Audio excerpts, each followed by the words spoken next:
الحسبان والنجم والشجر يسجدان أعوذ بالله من الشيطان الرجيم.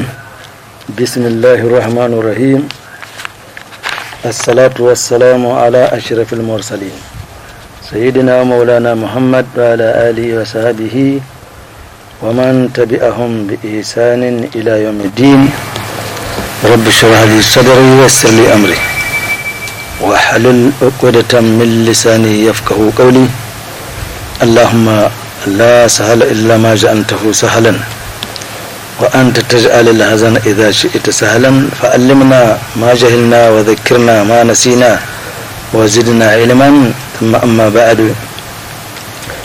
السلام عليكم ورحمة الله وبركاته. Nous rendons grâce à Allah subhanahu wa ta'ala, le clément, le tout miséricordieux, qui une fois encore nous a permis de nous retrouver autour de sa parole et autour de la parole de son prophète Mohammed sallallahu alayhi wa sallam. Allah, l'omniscient, l'omnipotent, l'omniprésent, l'indéfiniment transcendant, a ordonné à son prophète Mohammed sallallahu alayhi wa sallam dans le Coran, quand il dit وَذَكِّرْ فَإِنَّ الذِّكْرَ تَنْفَعُ الْمُؤْمِنِينَ. Allah a demandé à son prophète Mohammed sallallahu alayhi wa sallam et par la suite à ceux qui se sont donné cette activité de rappeler, alors de rappeler, car le rappel est utile à ceux qui portent la foi. Seuls ceux qui ont la foi peuvent bénéficier du rappel. Les mécréants, les associateurs, les rebelles ne bénéficient pas du rappel dans la mesure où le message ne passe pas. Les cœurs sont emballés, les oreilles plombées, malgré qu'ils écoutent, les yeux sont fermés, malgré qu'ils voient. Seul celui qui porte la foi peut bénéficier du rappel. Chers frères et sœurs en islam, alors rappelons-le au cas où il nous arrive de l'oublier par l'effet de notre propre nature de créature. Allah subhanahu wa ta'ala a dit بعد أعوذ بالله من الشيطان الرجيم يريد الله أن يخفف عنكم وخلق الإنسان ضعيفا. Allah nous veut que du bien. Il veut nous alléger les tâches, car Allah subhanahu wa ta'ala sait avec quelle nature il a créé le Bani Adam, une nature faible, c'est-à-dire une nature au départ imparfaite mais perfectible, c'est-à-dire que l'être humain est limité dans sa perfecture, mais Allah subhanahu wa ta'ala lui a donné cette possibilité de parfaire ce que Allah subhanahu wa ta'ala lui demande, car étant une créature dont Allah subhanahu wa ta'ala a rendu noble, وَلَقَدْ كَرَّمْنَا بَنِي آدَمَ وَحَمَلْنَاهُم فِي الْبَرِّ وَالْبَحْرِ وَرَزَقْنَاهُم مِّنَ الطَّيِّبَاتِ وَفَضَّلْنَاهُم عَلَى كَثِيرٍ مِّمَّنْ خَلَقْنَا تَفْضِيلًا. Donc l'être humain, c'est une nature, c'est une créature qu'Allah subhanahu wa ta'ala a dit qu'il a créé noble. Il a anobli, l'a transporté sur terre, en mer, dans les cieux, et Allah a pourvu de bonnes nourritures pour le Bani Adam. Mieux, Allah l'a préféré à beaucoup d'autres créatures. Ainsi, nous devons nous rappeler que l'ici-bas est éphémère, donc sujet d'une durée tellement courte que l'homme n'est jamais fin prêt à la quitter, quelles que soient par ailleurs les conditions dans lesquelles il mène sa vie. Le riche comme le pauvre, le malade comme le bien portant, le détenteur d'un pouvoir comme le non-détenteur, le jeune inconscient comme l'âgé responsable, etc., etc. La nature humaine, c'est-à-dire l'âme, ne veut avoir que des droits et seulement des droits. Une composante de l'être humain, l'âme bestiale qui le pousse à poser des actes des actes interdits, cette partie de l'être humain qui ne veut qu'avoir que des droits.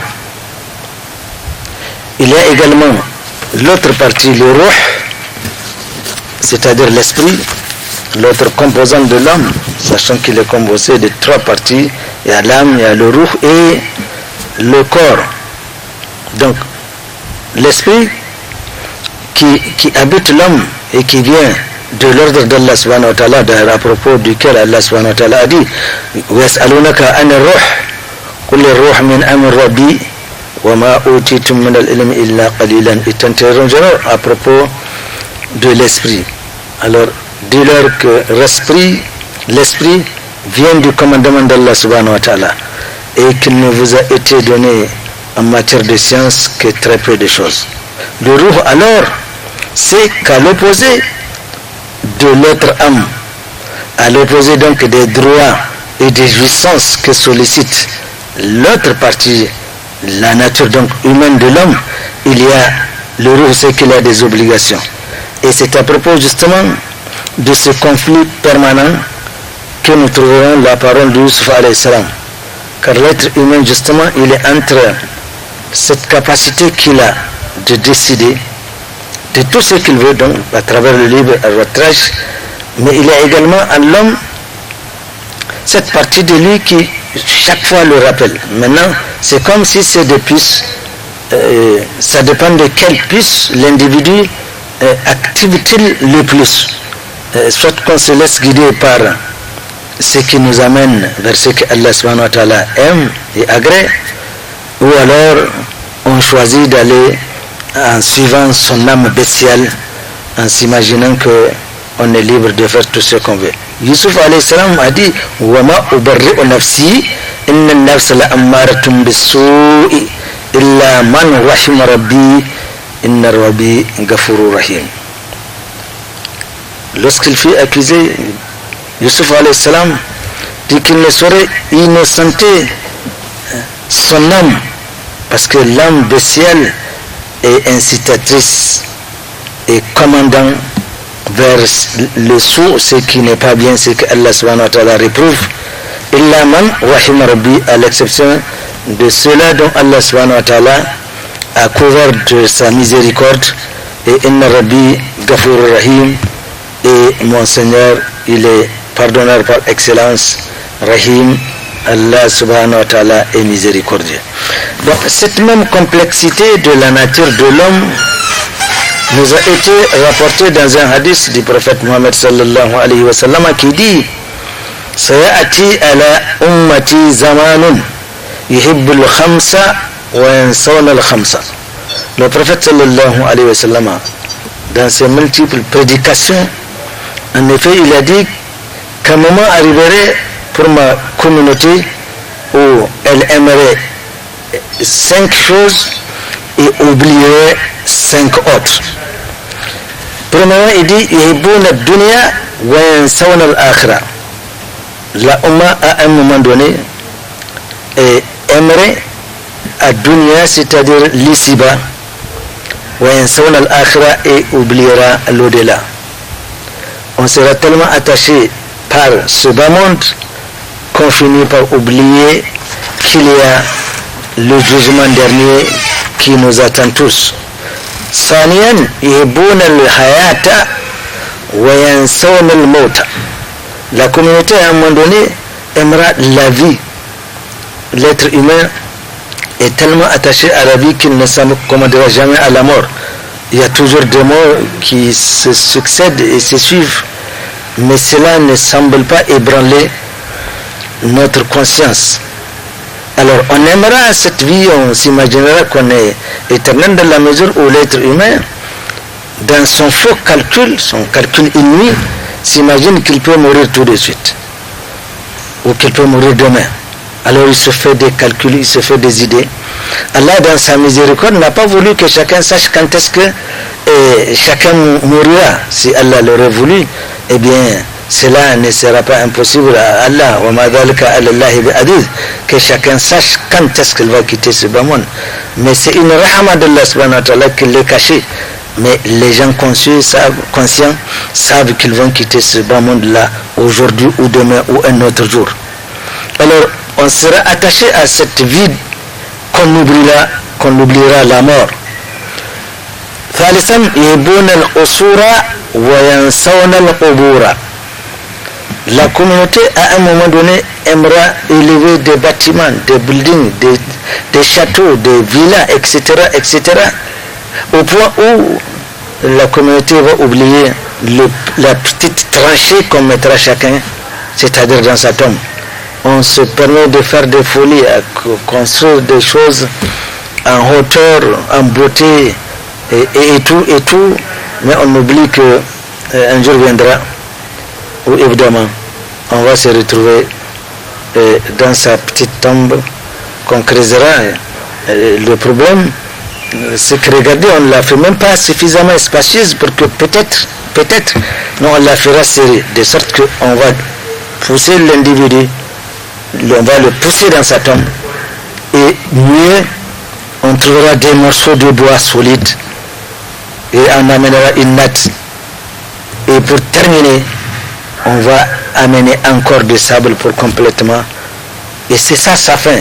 Il va laisser tout ce qu'il a construit en hauteur qui sera hérité par, évidemment, surtout s'il aura des comptes lui à rendre, on va lui poser des questions à propos de cela. Rabi'an, wa yuhibbuna al-mala wa yansawna al-hisaba. La communauté sera attachée au bien de ce bas monde. زين للناس حب الشهوات من النساء والبنين والقناطير المقنطرة من الذهب والفضة والخيل المسومة والأنعام والحرث ذلك متاع الحياة الدنيا والله عنده حسن المآب. 8 choses ont été citées dans ce verset afin qui distraient complètement l'individu, qui le font à s'attacher à ce bas monde. On va rassembler des fortunes à ne pas en finir. Le prophète sallallahu alayhi wa sallam a dit d'ailleurs, seul le sable de la tombe pourrait suffire à l'être humain. Il dit, vous lui aurez accordé une montagne d'or, il cherchera une deuxième montagne. بل تؤثرون الحياة الدنيا والآخرة خير وأبقى وتحبون المال حبا جما. Vous aimerez beaucoup les biens de ce bas monde. Le prophète sallallahu alayhi wa sallam a dit que chaque umma, chaque communauté a été éprouvée. La véritable épreuve dont le prophète sallallahu craint pour sa umma, c'est les biens de ce bas monde. Et depuis d'ailleurs, nous voyons l'évolution des premiers musulmans. Ils ont multiplié ce monde par un petit zéro et on a vu le succès qu'ils ont accompli. Mais depuis que les musulmans se sont emberlificotés, ils se sont laissés admirer par les choses de ce bas monde, c'est fini, c'est la chute. Au point où l'islam aujourd'hui, le dernier empire, l'empire ottoman, qui a été défait le 3 mars 1924 par Kemal Atatürk, avec bien entendu la complicité de l'Occident. Depuis lors, les musulmans n'ont pas une direction. D'ailleurs, lui-même Atatürk, Atatürk, dans son discours, n'est-ce pas, il disait que le rêve tant chéri des musulmans de voir une umma unique, ce rêve n'a pas été possible. Et il déduit que le lien ombilical des musulmans, c'est qu'ils sont tous attachés à la corde de la ilaha illallah et que chacun, évidemment, va rester là où il est. Et c'est ce qui a permis justement à l'Occident de sectionner les États musulmans à l'époque qui étaient très très forts pour que nous nous trouvions dans la situation d'aujourd'hui. Donc ils aimeront avoir beaucoup de biens, mais ils oublient qu'il y a un compte à rendre. c'est bien d'avoir des biens ici, mais il faut savoir comment les gérer. Et ce n'est pas une marque de préférence que quelqu'un soit riche ou qu'il détienne un pouvoir. C'est pas ça le critère de choix pour Allah subhanahu wa ta'ala. Il a dit inna akramakum indallahi atqakum. Le critère de choix pour Allah subhanahu wa ta'ala, le référentiel qu'Allah subhanahu wa ta'ala sur lequel se base pour apprécier quelqu'un, c'est sa taqwa. C'est pas l'argent, c'est pas le pouvoir, c'est pas le savoir. Surtout ce savoir qui s'oppose même à l'existence d'Allah subhanahu wa ta'ala. Donc, ceux qui ont amassé des biens ici sachent qu'ils ont un compte à rendre. On rapporte dans une hikayat, c'est-à-dire un récit des Ashara Mubasharatun bil Hajj, les 10 compagnons à qui Allah subhanahu wa ta'ala a dit à son prophète de leur dire qu'ils sont déjà admis au paradis. Il y a parmi eux Abdurrahman bin Auf qui était millionnaire du temps du prophète sallallahu. Il y a des millionnaires autour du prophète sallallahu alayhi wa sallam, mais eux ils n'ont pas terrorisé, ils n'ont pas construit des buildings, ils n'ont pas circulé dans ce que nous voyons aujourd'hui. Vous allez voir quelqu'un circuler dans un véhicule de plus de 100 millions alors qu'il y a des parents qui ne trouvent pas à manger.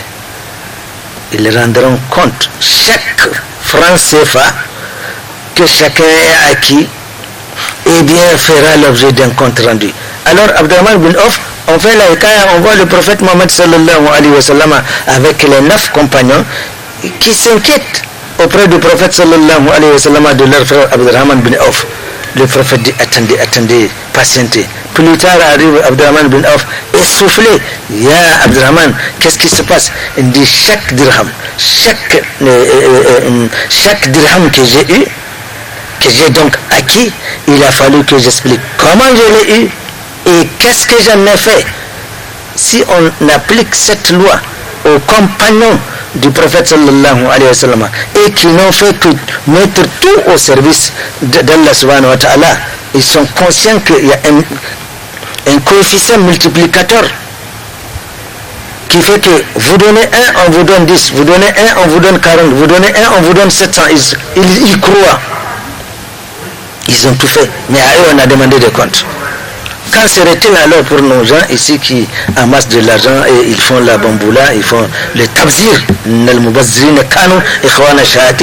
sommes prévenus que ceux qui dilapident, qui gaspillent de l'argent à tort à travers, c'est les compagnons, c'est les amis de Satan. Et c'est ce que nous voyons. Est-ce qu'on a besoin d'acheter un véhicule à 100 millions pour circuler tout seul? Non, on n'en a pas besoin. Alors tant que c'est comme ça, c'est le tabzir, ou non, alors c'est le tabzir est accompagné de l'orgueil. Mais l'orgueil empêchera à ces gens d'admettre que c'est de l'orgueil. Oui, mais le Coran a dit voilà, tansana siba comme dunya, n'oublie pas ta part de siba, la part de siba. Est-ce qu'on a besoin de ça pour circuler? Là, donc ça devient du tabzir. Même que c'était bien. Parce que le jour où tu vas rendre compte, personne ne sera pour le faire. Mais tu ne vas pas empêcher aux gens de rappeler ce que Allah et son prophète ont dit. Alors, ils vont avoir besoin d'avoir de l'argent et ils oublie qu'il y a un compte.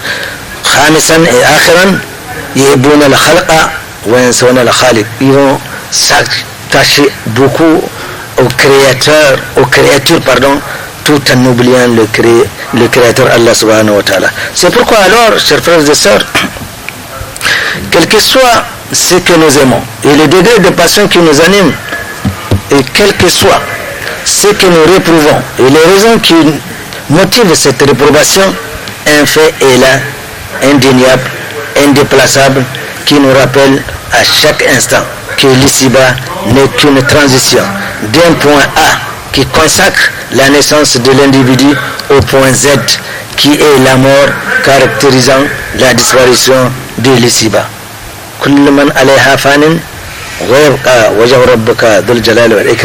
Les versets sont nombreux qui mettent fin à la vie de chaque être humain. Le décret est signé et les mesures d'application sont là. L'ange chargé de venir récupérer nos âmes, il ne va jamais faillir, il ne sera ni en retard ni en avance et il ne manquera jamais sa cible. Et le jour où c'est l'heure. La yasta'khiruna sa'atan wa la yastaqdimun. Quand l'heure arrive, eh bien, voilà l'heure, voilà le motif, voilà l'endroit où on doit mourir. Eh bien, quand ces trois choses se donnent rendez-vous, on ne peut pas quitter cet endroit, c'est fini. Et c'est ce qui explique d'ailleurs qu'on peut constater dans un accident où certains sont morts parce que les trois conditions sont réunies pour partir. Quant à ceux qui ne vont pas mourir là où il a été, l'accident a eu lieu, ils rejoindront eux là où il a été indiqué qu'ils mourront. Alors, Allah subhanahu wa ta'ala attire l'attention de tous les Bani Adam concernés par la question du caractère d'éphémérité de ce bas monde sur les conséquences qui la sous-tendent. Allah subhanahu wa ta'ala a interpellé le genre humain. Ya ayyuhan nas, inna wa'adallahi haqqun, fala tagurannakum al-hayatu dunya, wa la yagurannakum billahi al-garur. Inna shaytana lakum aduwwun fattakhidhuhu aduwwa, innama yad'u hizbahu liyakunu min ashabi as-sa'ir. Allah a interpellé le genre humain en leur enjoignant, en leur rappelant que la promesse d'Allah, et quelle est cette promesse? Tous ceux qui ont, dans l'espace et dans l'espace et le temps, qui ont respecté, qui ont suivi les commandements d'Allah subhanahu wa ta'ala à travers les différentes missions qu'Allah subhanahu wa ta'ala a dépêchées à l'endroit de l'humanité, et qui se sont conformés au commandement d'Allah, Allah a préparé un paradis, ils vont y rentrer, qu'Allah fasse que nous soyons de cela. Et également, c'est une justice pour ceux qui se sont rebellés de se trouver en enfer. Donc cette promesse, Allah le rappelle qu'elle est vérité.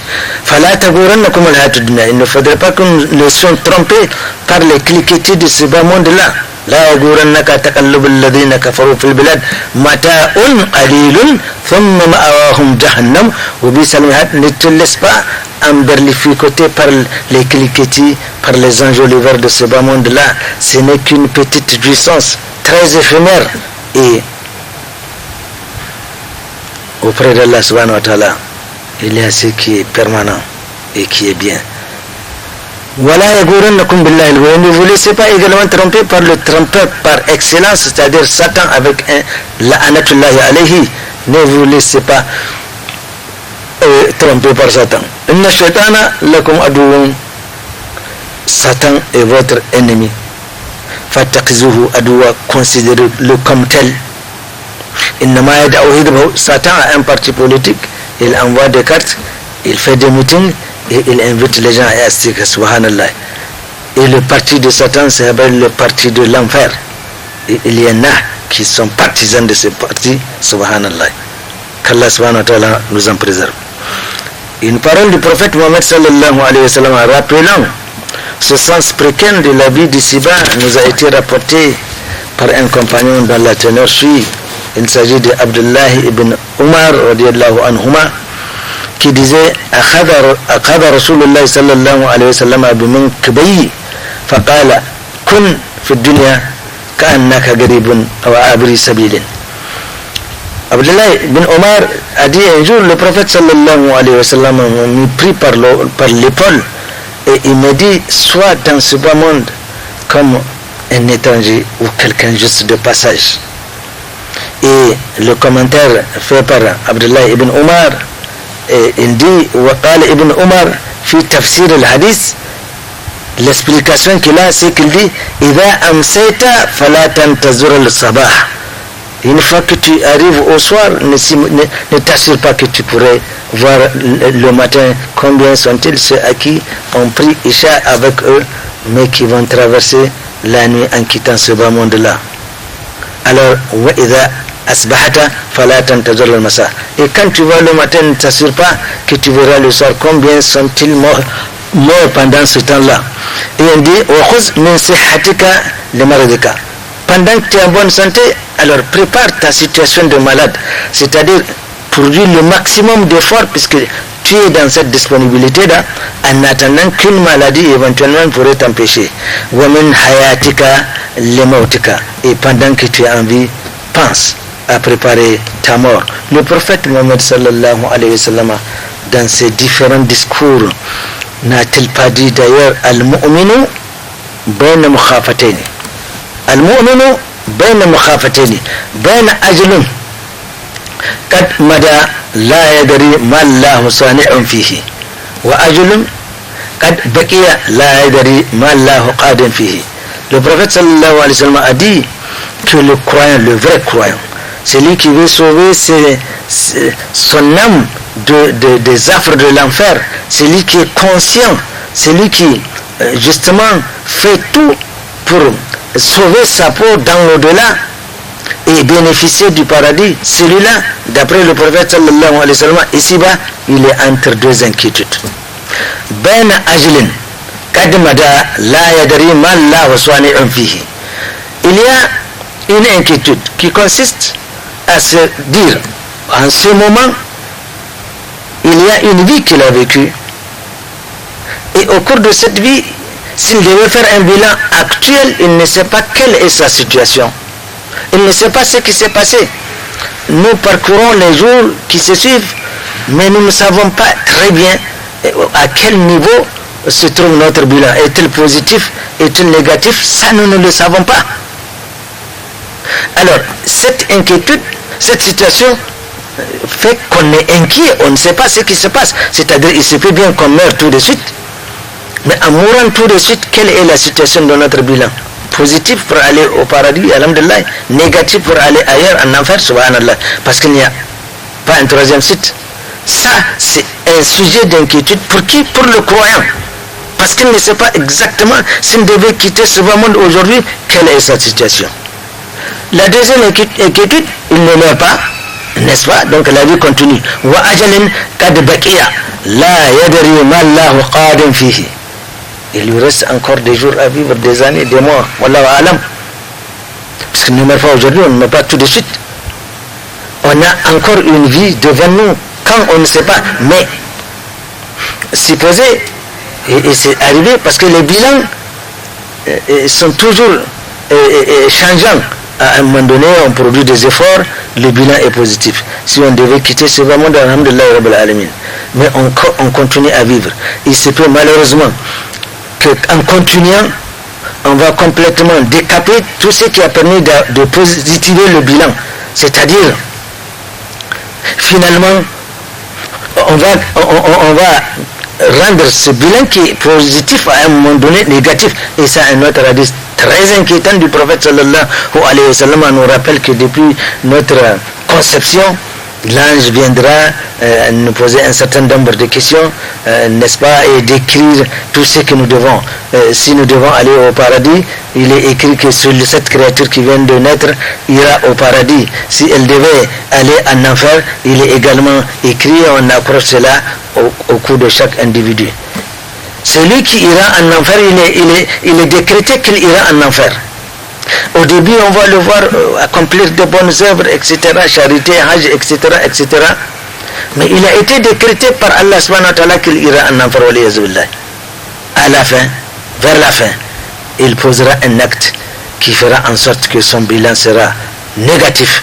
Peut-être il deviendra mécréant sans le savoir, peut-être qu'il sera associateur et il va complètement décaper tout ce qu'il a fait comme bonnes œuvres pour mériter le paradis et l'enfer, parce que c'est ce qui lui a été décrété. De même, celui qui a été décrété qu'il ira au paradis, on le verra souvent poser des actes comme ça, déconseiller, poser des mauvais actes, et se rebeller quelque part, etc., etc. Mais il a été décrété qu'il ira au paradis. À la fin de ces jours, il va se rattacher, et on le voit trop souvent, des gens qui à un moment donné ont des comportements très blâmables, à la fin ils se sont rachetés parce que peut-être qu'il a été décrété, qu'il a compris, il va œuvrer pour qu'il entre au paradis. Ça, c'est inquiétant. Ici, le prophète sallallahu alayhi wa sallam rappelle que le restant des jours ou des années, des mois à vivre, on ne sait pas qu'est-ce que Allah subhanahu wa ta'ala a décidé. À supposer que le bilan est positif, mais s'il a été décrété qu'il sera négatif, subhanallah. Donc ça également, c'est le deuxième sujet d'inquiétude d'après le prophète sallallahu alayhi wa sallam. Alors le prophète sallallahu alayhi wa sallam continue à dire: فَلْيَنْزُرْ الْعَبْدُ مِنْ نَفْسِهِ لِنَفْسِهِ وَمِنْ دُنْيَاهُ لِآخِرَتِهِ وَمِنْ حَيَاتِهِ لِمَوْتِهِ وَمِنْ شَبَابِهِ لِمَرَحِهِ. Alors, le prophète sallallahu alayhi wa sallam a dit, devant cette inquiétude, qu'est-ce qu'il y a de faire? C'est de chercher par soi-même à sauver son âme par soi-même. Personne ne le fera à la place de quelqu'un d'autre. Et depuis qu'il est en vie, alors qu'il pense dans l'au-delà. Quand il est ici, qu'il pense à l'au-delà. Quand il est en vie, mais qu'il pense à ce qu'il prépare sa mort. Et depuis qu'il est jeune, il faut qu'il prépare sa vieillesse. Le prophète sallallahu alayhi wa sallam a dit la vie d'ici-bas là, elle est créée pour que nous venions ici y vivre. Et vous êtes créés pour l'au-delà. Le prophète sallallahu alayhi wa sallam, s'il veut mettre en évidence l'importance d'un fait, d'un propos, soit qu'il le répète 3 fois, atadaruna, atadaruna, atadaruna, ou alors il jure par celui qui tient son âme dans sa main, c'est-à-dire Allah subhanahu wa ta'ala. Wallazi nafsi biyadihi ma ba'da al-mawti min musta'tabin. Une fois qu'on meurt, il n'y a plus d'excuses à présenter. Donc, préparons nos excuses de notre vivant. Mais une fois qu'on meurt, il n'y a plus d'excuses à présenter. Wala ba'da ad-dunya min darin illa al-jannata wan-nar. Et après ce bas monde-là, et dans l'au-delà, il y a 2 maisons, il n'y a pas un 3e site. Soit on se trouve au paradis qu'Allah fasse que nous soyons les habitants, soit qu'on est en enfer, il n'y a pas un 3e site dans l'au-delà. Si vous cherchez quelqu'un au paradis, vous ne le trouvez pas, n'allez pas loin. Si vous cherchez quelqu'un en enfer, vous ne le trouvez pas, n'allez pas loin. Subhanallah. Subhanallah. Donc cela nous rappelle que nous devons, dès l'ici-bas, c'est ici-bas qui est fictif et qu'il doit disparaître, ainsi qu'avec tout ce qu'il contient. On l'appelle al-hayat dunya, c'est-à-dire la vie d'ici-bas, la vie proche, par opposition à l'ayat al-akhirah, à cause de sa fictivité, de son instabilité et de ses jouissances passagères. La vie d'ici-bas ne saurait être considérée comme un acquis définitif. C'est que malheureusement aujourd'hui nous constatons, on a l'impression qu'on ne pense pas à la mort, et c'est vrai. Si on pensait qu'on allait mourir, la mort malheureusement ne sert pas de leçon aujourd'hui. Le Bani Adam al-Insan, mot qui est tiré même d'une source de l'oubli, on s'alarme d'une mort quand elle nous touche directement. Mais une fois, le lendemain c'est fini, on a oublié, la vie continue. Malgré les mauvais actes qu'on pose consciemment, on sait qu'on est en train de poser des actes qu'Allah et son prophète ont déjà interdits, on continue à le faire. Non, il y en a qui ne pensent pas à la mort, ça c'est sûr. Parce que s'ils pensaient à la mort, il y a certains actes qu'ils ne poseraient pas continuellement. On peut se tromper, ça arrive. Rabbana la tu'akhizna in nasina aw aqta'na, mais qu'un oubli ou qu'une erreur soit continuelle, elle n'est plus, ce n'est plus un oubli, ce n'est plus une erreur. Ça devient une passion. Or, al-hawa ou ilahun nu'ubad, la passion devient une divinité qu'on finit par oublier. C'est qui, par exemple, ce qui s'adonne à la fornication, c'est une passion. Celui qui n'est pas partisan n'a pas cette passion. C'est comme quelqu'un qui fume, c'est un exemple, ou quelqu'un qui prend l'alcool, il reçoit des ordres de sa passion. Alcool, et puis c'est fini, ça lui donne envie d'aller, on lui donne un ordre d'aller consommer de l'alcool, ou on lui donne un ordre, fume, et il le reçoit. Celui qui n'a ni l'un ni l'autre ne reçoit pas ce genre de commandement. Cette passion, il ne l'a pas.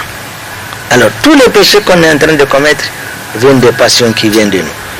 Alors, c'est pas un acquis, ou il est fait en soi.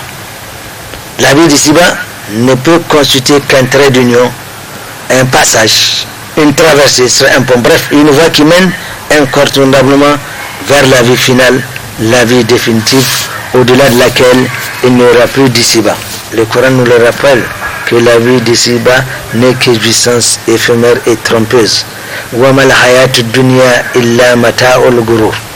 La vie d'ici-bas n'est que l'objet de jouissance et de tromperie. Donc la vie de l'ici-bas sera interrompue pour une vie éternelle. Et cette rupture sera caractérisée par un événement que le Coran a révélé comme étant de grave et de très surprenant et d'insupportable effet. Examinons ensemble, chers frères et sœurs, quelques aspects de ce jour dernier de l'ici-bas. Mais avant l'arrivée de ce jour, la révélation coranique nous a mis en garde contre ce jour-là, le jour où justement on va sonner dans le corps. Allah subhanahu wa ta'ala a interpellé le genre humain, ya ayyuhannas ittaqu rabbakum inna zalzalata sa'ati shay'un 'azim yawma tarawnaha tazhalu kullu murdi'atin amma arda'at wa tad'u kullu dhati hamlin hamlaha wa tara an-nasa sukara wa ma hum bisukara walakinna adhaballahi shadid. Nous avons déjà un cliché de ce jour apocalyptique où justement Allah va secouer cette terre sur laquelle nous vivons, le jour de leur hache, dont Allah qualifie de azim, c'est important.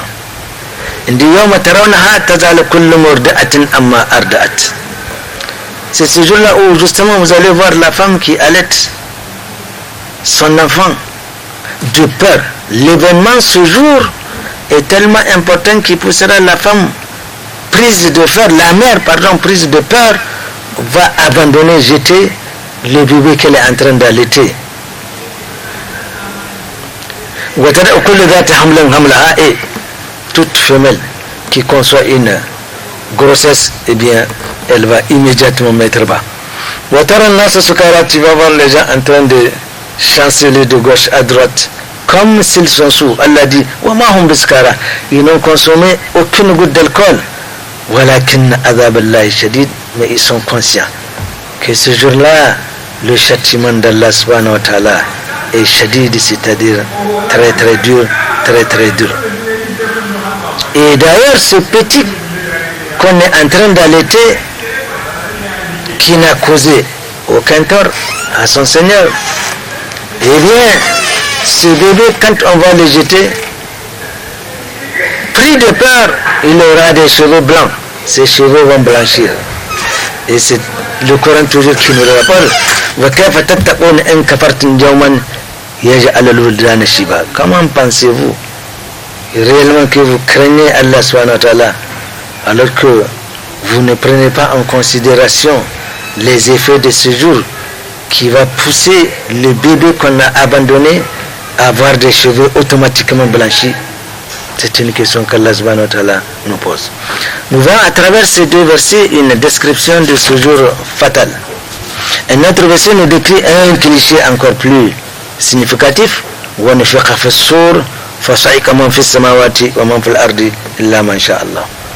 va souffler et tous ceux qui sont sur terre seront complètement évanouis. Qu'Allah subhanahu wa ta'ala fasse que ce jour-là nous soyons dans ce qu'il a choisi pour leur pardonner. La connaissance du jour J et de leur H, n'est-ce pas, relève exclusivement de la science d'Allah subhanahu wa ta'ala. À Moussa, les Bani Israël lui ont posé, quand c'est ce jour, cette heure-là, cet événement va se produire, Allah subhanahu wa ta'ala a dit à Moussa alayhi salam, inna sa'ata atiyatun akad ukhfiha litujza kulli nafsin bima tas'a. Ce jour-là, atiyatun, immanquablement arrivera. Allah subhanahu wa ta'ala l'a caché afin de récompenser ce jour-là. Tous ceux qui ont accompli de bonnes œuvres vont être récompensés, et tous ceux qui ont posé d'autres actes qu'Allah subhanahu wa ta'ala réprouve, ils seront malheureusement châtiés. Au prophète Mohammed sallallahu alayhi wa sallam, les compagnons aussi étaient étonnés de savoir quand est-ce que ce jour-là, le jour H, la fin du monde va-t-elle arriver. Allah subhanahu wa ta'ala a dit à son prophète, yas'alunaka an as-sa'ati ayyana mursaha qul innama ilmuha inda rabbi la yujalliha liwaqtiha illa huwa thaqulat fis samawati wal ard la ta'atikum illa bagatatan. Ils te poseront la question de savoir c'est quand leur H et quand est-ce que ça va se produire. Dis-leur, La science est réservée seulement à Allah subhanahu wa ta'ala.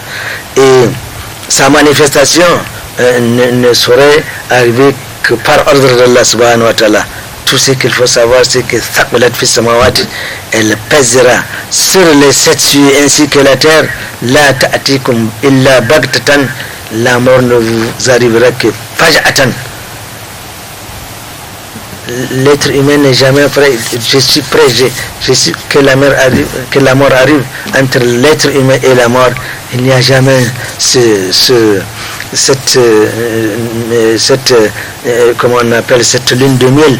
L'être humain ne s'accommodera jamais avec la mort. Il ne dira pas oui, ok, que la mort arrive.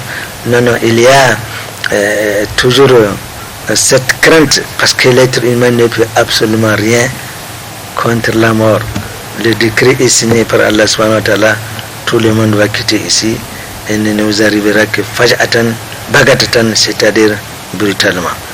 La mort n'envoie pas de SMS, elle n'est pas abonnée à un quelconque réseau, elle n'a pas de téléphone, elle n'informe pas. La mort arrive quand il est l'heure, et une fois qu'il est l'heure, c'est fini, on va quitter. Ainsi donc, ce monde est appelé à disparaître. Mais en attendant ce jour, nous sommes tous sujets à la mort. Par conséquent, prenons conscience de cela.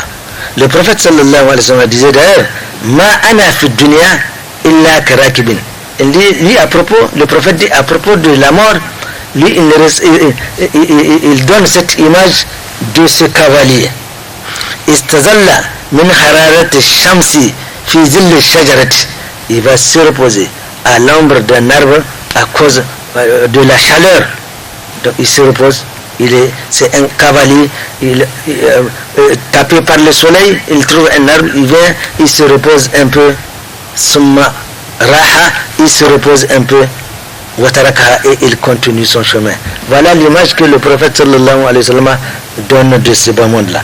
Il a dit également à cet effet, al-kayyisu man dana nafsahu wa amala lima ba'da al-maut. L'intelligent, celui qui veut sauver son âme des affres de l'enfer, celui qui se pose des questions, celui qui fait son petit bilan annuellement, 6 mois, 3 mois, 1 mois, mensuellement, hebdomadairement, tous les jours. C'est celui-là qui dit, qui ne vit pas comme un animal. Non, il est en train de se poser des questions. Bon, qu'est-ce que j'ai fait comme zikri, qu'est-ce que j'ai fait comme, quel genre d'actes j'ai posé qui ne sont pas justes. Alors, vous voyez, certains, c'est celui qui se pose ces questions parce qu'il sait qu'il a des comptes à rendre, il a un bilan à préparer. Wa amala lima ba'da al-maut, et qui œuvre pour l'au-delà. Il ne prend pas cette vie-là comme une fin en soi. Non, il œuvre pour retrouver une montagne de hasanat. Il fait tout pour moissonner le maximum de hasanat, de bonnes œuvres qu'il retrouvera dans l'au-delà. Wal ajzu.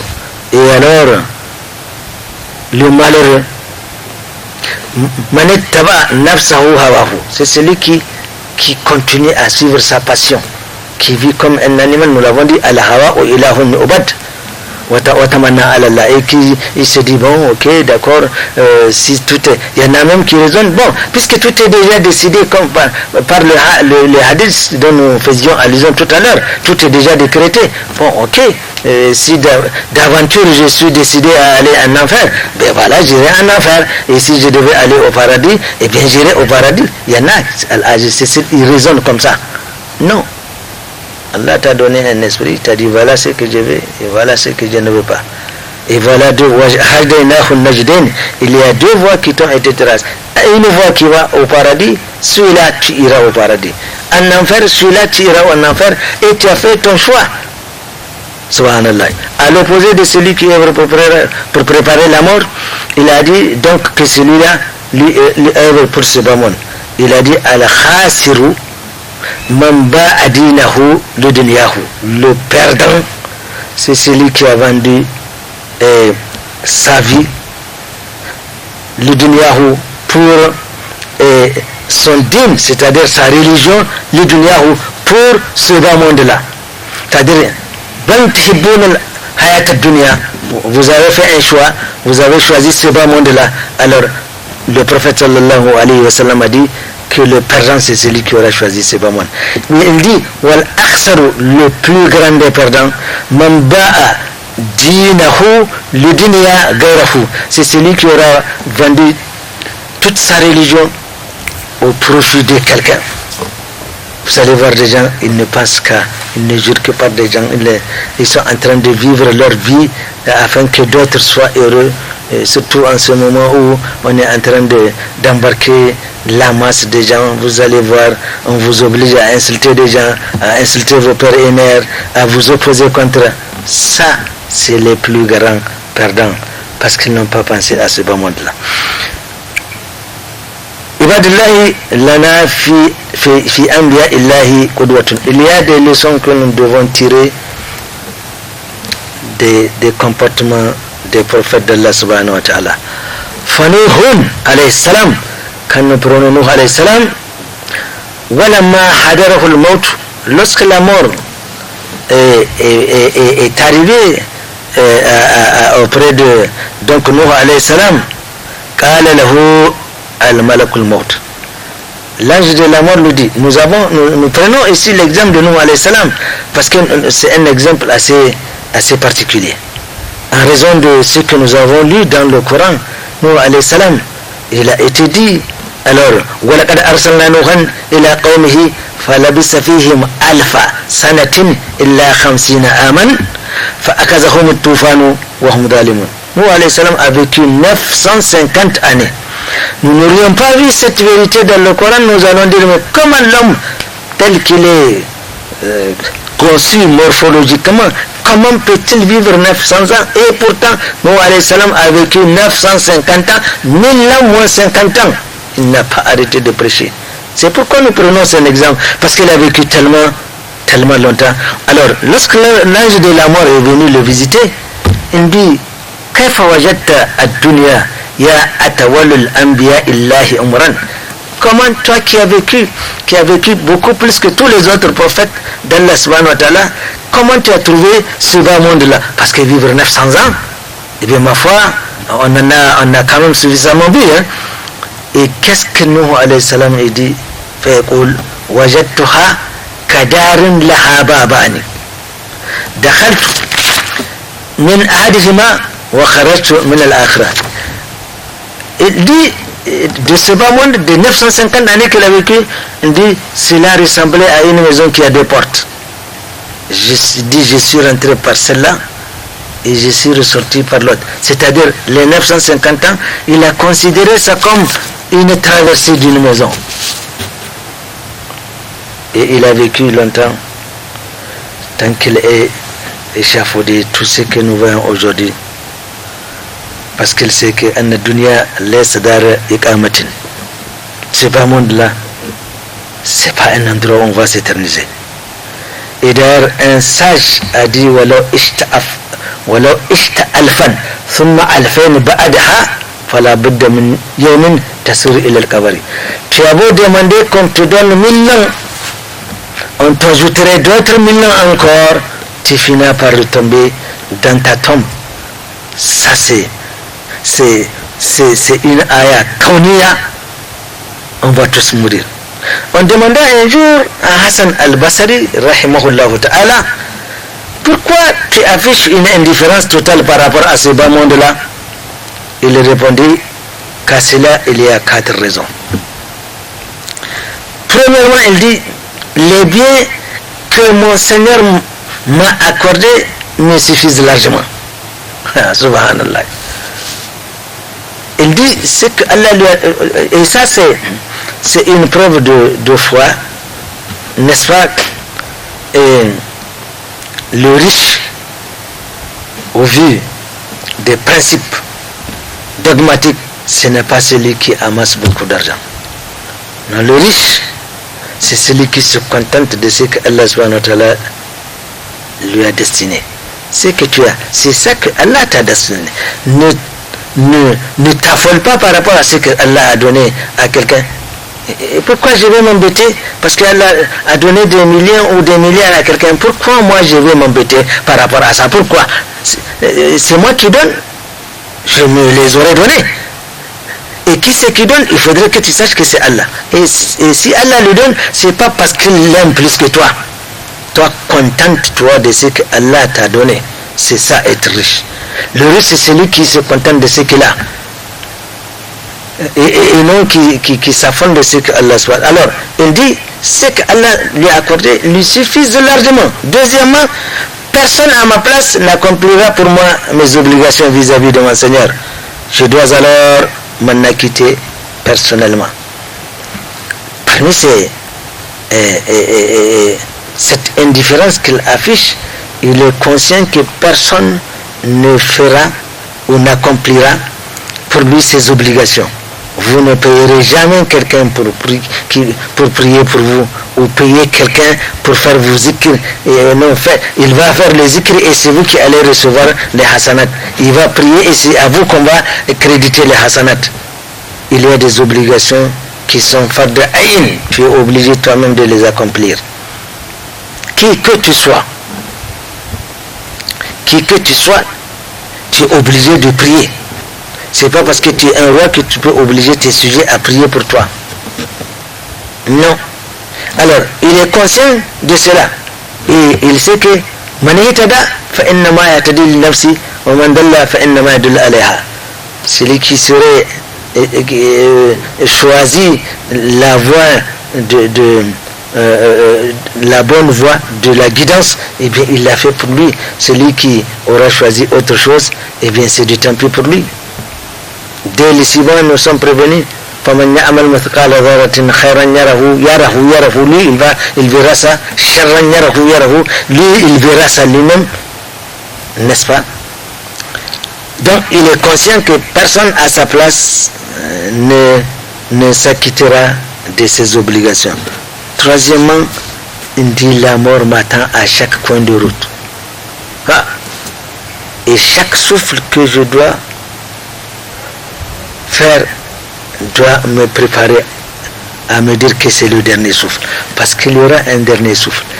Nous avons un volume de souffle à faire dans ce bas monde là. Il n'y aura pas un souffle en moins ou un souffle en plus, et personne ne sait quand et combien, où et comment, personne ne le sait. Et il est conscient que la mort, inna al-maut allazi tafirruna minhu fa innahu mulaqikum. Cette mort-là que nous craignons, dont nous faisons tout, on ne peut pas s'échapper à la mort. Allah dit, où que